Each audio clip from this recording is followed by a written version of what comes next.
বাংলা বলছি চ্যানেলটি সাবস্ক্রাইব করুন এবং সমস্ত অনুষ্ঠানের আপডেট পেতে বেল আইকনটি অন করুন।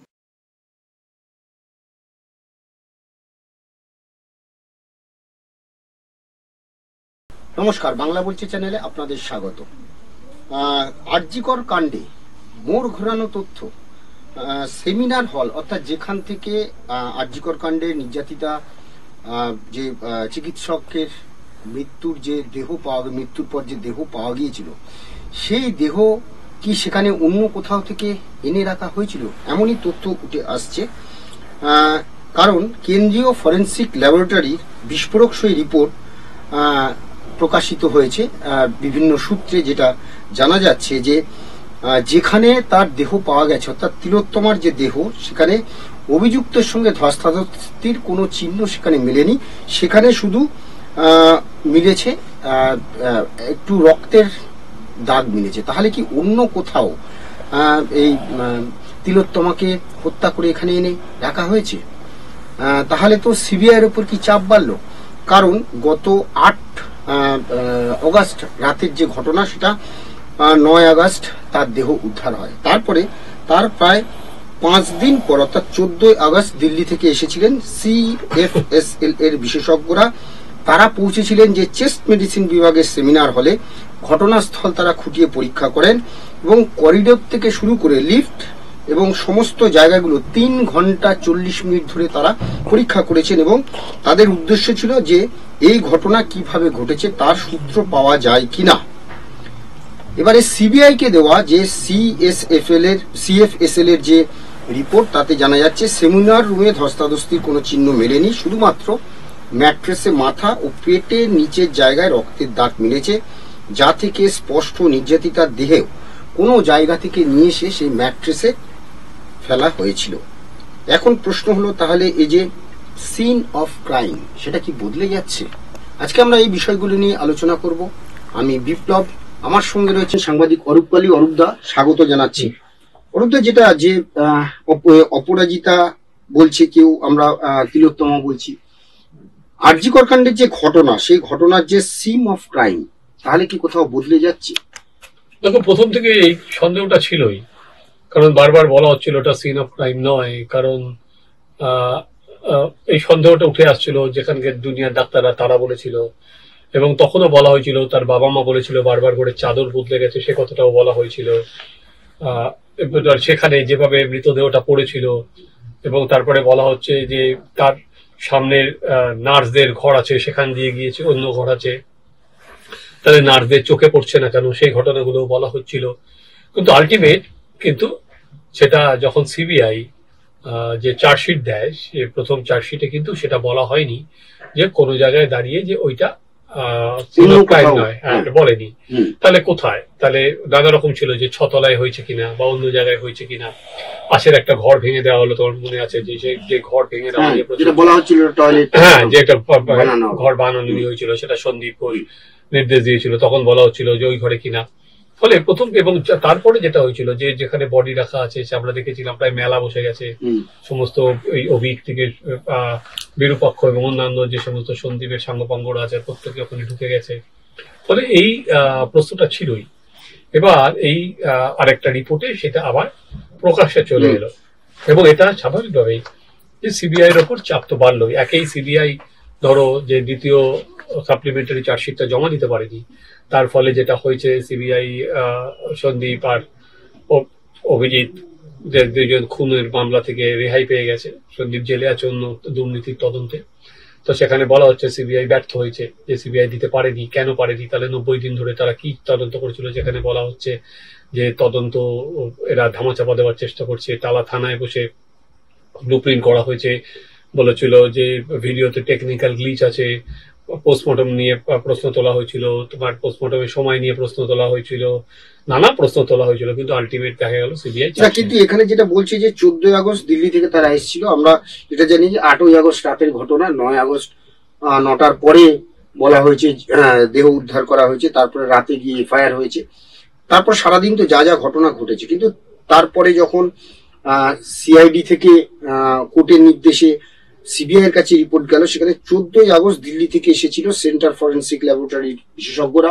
তারা এসে 3 ঘন্টা 40 মিনিট ধরে দেখলো, এবং সেই দেখার পর তারা যে পরীক্ষা করলো এবং করিডোর থেকে শুরু করে লিফট এবং সমস্ত আশপাশের ঘর সমস্ত কিছু দেখার পরে তারা যেটা বলছে যে দুটো রক্তের দাগ ছাড়া সেখানে কিন্তু ধস্তাধস্তি বা অন্য কিছু, মানে যদি সত্যি সে ধর্ষিতা হয় বা তাকে যদি অন্য কোনো রকম ভাবে তাকে মারা হয়, তাহলে তার তো সেই চিহ্নগুলো থাকবে। তাহলে এই যে রিপোর্টটা সিএস মানে সেন্টার ফরেন্সিক ল্যাবরেটরির যে রিপোর্টটা, সেটা তো সিবিআই এর কাছে গেল। তো সিবিআই কি করে বলছি সেটাই জানি না। সিবিআই দেখো, আমরা যেমন দেখেছি সিবিআই এর কাছেও তো রিপোর্টটা গেছে, তারপরে সিবিআই তাদের মতো করে নিশ্চয়ই আরো তদন্ত চালিয়েছে। এবার তদন্ত শেষে আমাদের বোঝার জায়গা কোথায় বিপ্লব? আমাদের বোঝার জায়গা হচ্ছে চার্জশিটে কি আছে, যে এবং যদি এটা ক্রাইম সিন না হয় তাহলে ক্রাইমটা কোথায় হয়েছিল, সেই দুটো কিন্তু সিবিআই এখনো পর্যন্ত বলতে পারেনি যে এটা ওখানে ক্রাইম হল। এবার কারণ যদি সিবিআই বলে যে ওটা ক্রাইম হয়নি, তাহলে এটা ঠিক। যদি ওখানে ক্রাইমটা না হয় তাহলে সিবিআই কে প্রমাণ করতে হবে যে ক্রাইম যদি অন্য জায়গায় হয় তাহলে দেহটা আনা হয়েছে, তাহলে দেহটা আনার সঙ্গে অনেক লোককে দরকার হয়, তাহলে সঞ্জয় একা খুনি নয়। যদি ওখানে দেহটা সাজিয়ে রাখা হয় তাহলে পরবর্তী ক্ষেত্রেও কিন্তু সিবিআই কে সেগুলো প্রমাণ করতে যেতে হবে। এখনো পর্যন্ত কিন্তু সিবিআই ধর্ষণ এবং খুনে একজনকেই অভিযুক্ত করেছে, আর কিন্তু কারোর নাম নেই। যদি ক্রাইম সিনটা বদলে যায় বিপ্লব, তাহলে ভাবো, তাহলে তার বডিটা নিয়ে আসা হয়েছে এবং বডিটা একা সঞ্জয় সবার সামনে কাঁধে নিয়ে এলো, সেটা তো বিষয় নয় না। তাহলে পুরো জিনিসটাই আমি আবারও বললাম যে এটা যে সামনে এলো, সব থেকে বেশি কিন্তু চাপ বাড়লো সিবিআই এর উপর। কারণ এই ল্যাবরেটরি রিপোর্টের পর সিবিআই কি তদন্ত করছে বা না করছে, সিবিআই কে সেটা অ্যান্সার দিতে হবে এবার আদালতের কাছে, এবং সেটা কেন চার্জশিটে নেই।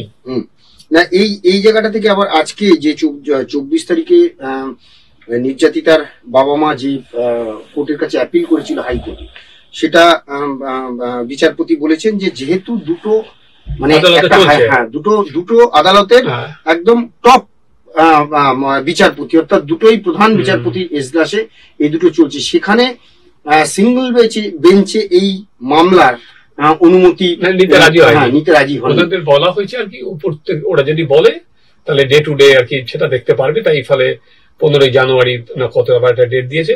ফলে তার থেকে বড় সেটা হলে আর কি, এই ধরো যে সিবিআই এর উপর একটা নিয়মিত আর ওর বাবা মা যেটা বলেছে যে কোর্টের মনিটরিং এ যে 42টা না 44টা বিষয় নিয়ে ওরা কোর্টের মনিটরিং এ ওর বাবা বলছে তদন্ত হচ্ছে না, কিন্তু সিবিআই বলছে না কোর্টের মনিটরিং এ হচ্ছে, এটাই মূল জায়গা। তো কোর্টের মনিটরিং এ যদি হয় তাহলে কোর্ট এখনো পর্যন্ত কোনো প্রশ্ন তোলেনি, যদিও কোর্ট আমরা যেটা দেখেছিলাম জাস্টিস চন্দ্রচূড় যখন ছিলেন তখন আর কি খামে করে নানা রিপোর্ট যেত, সেই রিপোর্ট গুলো পড়া হয়নি, উনি বিচলিত হলেন, নানা কথা বলতেন, কিন্তু বিচলিত হওয়ার পর কি আমরা কিছু দেখিনি। তো ওর বাবা সেটাই বলেছে কোর্ট এবার কোর্টের মনিটরিং এ চলছে না সেটা পরবর্তীকালে আদালত, এখন তো বড়দিনের ছুটিটা পার হয়ে গেলে আদালত করলে এটা ক্লারিফাই হবে।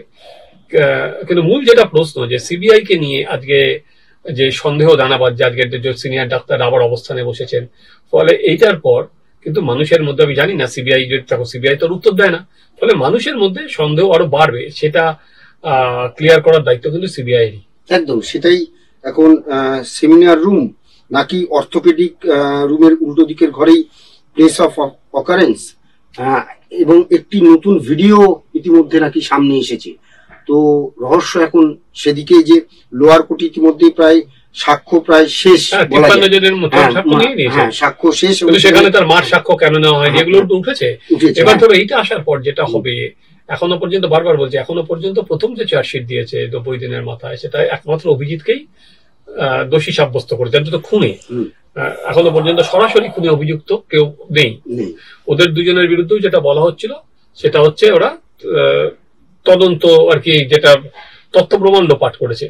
কিন্তু এই যে যদি ওই ঘরে ক্রাইম সিনটাই না হয় তাহলে তো এন্টায়ার সিচুয়েশনটাই চেঞ্জ হয়ে যাবে।